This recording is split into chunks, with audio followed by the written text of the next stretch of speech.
Magandang hapon po sa lahat at dito po tayo sa harap ng bahay Mayroon po tayong halaman dito na ay prutas po pala na chiko. Chiko po 'yan mga idol. Meron na po siyang bunga. Ah. Yung ginagawa ko po dito mga idol ay tinanggal ko po yung unang dito, tanim na Carabao grass at palitan po natin ng Bermuda. Yan.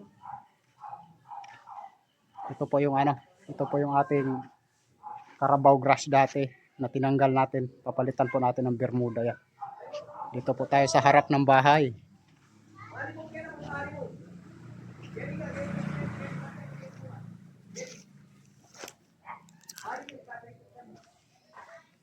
Yan.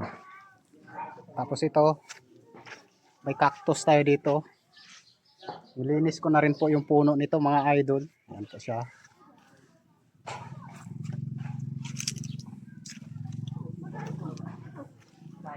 Ayan. Alam nyo po ba na ang cactus po ay nakakain po yung bunga niyan at masarap po yung bunga nito. Yan ang bunga. Yan. Masarap po yung bunga niyan mga idol kapag nahinog po. Medyo matamis siya na maasim-asim. At ito naman po, ito yung masarap.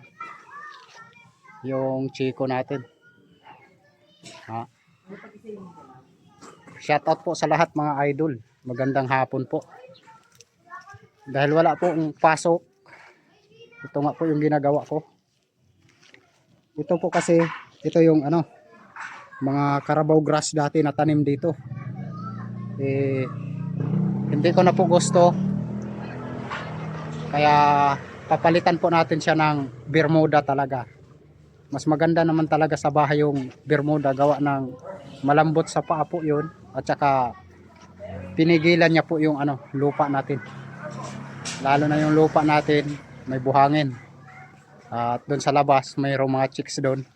Pero hindi muna tayo lalapit doon sa chicks dahil delikado tayo dyan. Yan. Shoutout po mga idol. Mag-comment na po dyan sa baba. Mag-like na po. Nang mag-resbakan po tayo dyan. Hanggang taas po may bunga. Yan, makikita po natin. Diba? Ganina po doon tayo sa likod sa ating garden. Ngayon naman dito tayo sa harap. Dahil nagtatanggal tayo nitong itong damo. Tuyo na damo. Dalhin din po natin to sa likod dahil maganda din po to sa garden kapag ito po ay na dudurog. Fertilizer din po sa lupa to. So ayan po mga idol. Maraming salamat po sa inyong lahat at magandang hapon po. Let's go!